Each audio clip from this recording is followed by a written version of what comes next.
One of the challenges in understanding Revelation is the way that John relates the vision he's received from a variety of perspectives. Sometimes it's from the heavenly, sometimes the earthly. At times he's mentioning something that's already happened, other times something still to come, perhaps even long in the future. We're tempted to read Revelation as we do much of biblical literature. In other words, linearly. But that's not exactly how the vision proceeds. Take Revelation chapters 11 through 13.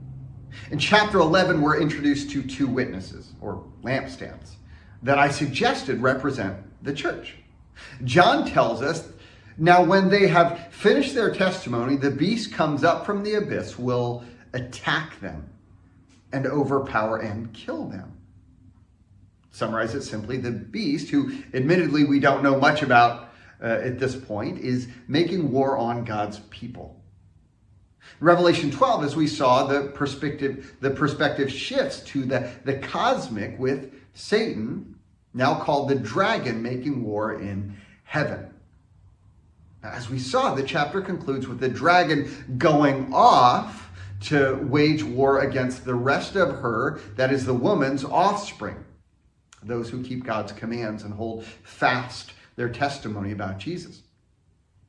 We're currently in chapter 13, where we've encountered the beast, to whom the dragon has now given his authority. This time, the beast, or at least the first one we're introduced to, comes up out of the sea. But it may not be that different than the previous encounter in chapter 11. After all, the Septuagint uses the Greek word for abyss in Genesis 1 verse 2 to describe the watery depths. What does the beast do when he emerges? The beast was given a mouth to utter proud words and blasphemies, and to exercise its authority for 42 months. It opened its mouth to blaspheme God and to slander his name and his dwelling place and those who live in heaven. It was given power to wage war against God's holy people and to conquer them. It was given authority over every tribe, people, language, and nation. As I mentioned previously, the beast is the embodied means. You could say the tool, or maybe even more apt, the weapon with which the dragon wages war on God's people.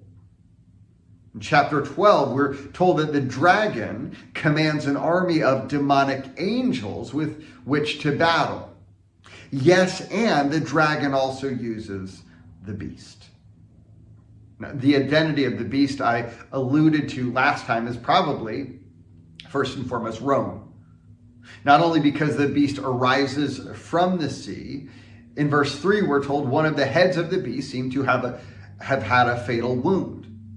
But the fatal wound had been healed. The whole world was filled with wonder and followed the beast. In all likelihood, that's a reference to the Roman Emperor Nero, who committed suicide in 68 AD. Rome was thrust into civil war, but when the Emperor Vespasian succeeded to the throne, order was restored. At the same time, rumors spread that Nero was not dead, but in hiding and would return to rule again. Many connect this to the head that was wounded but healed. Now, more generally speaking, identifying the beast with Rome, with the Roman Empire, also fits with the active ongoing persecution of the church in that time. But as one scholar observed rightly, the beast is not merely Rome. It is the inhuman, anti-human arrogance of empire which has come to expression in Rome, but not only there.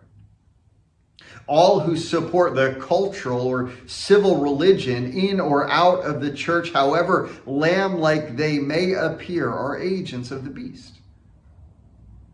That is, beasts can show up at any point and anywhere that the dragon wants to work through worldly or even political power in opposition to God and in place of God. Now, does the enemy work through demonic means of spiritual enticement, deception, and oppression? You better believe it. But if you don't believe that the enemy also works through political entities, institutions, and organizations, then you're missing out on a huge aspect of the message John is revealing to us. I'll pick up there next time.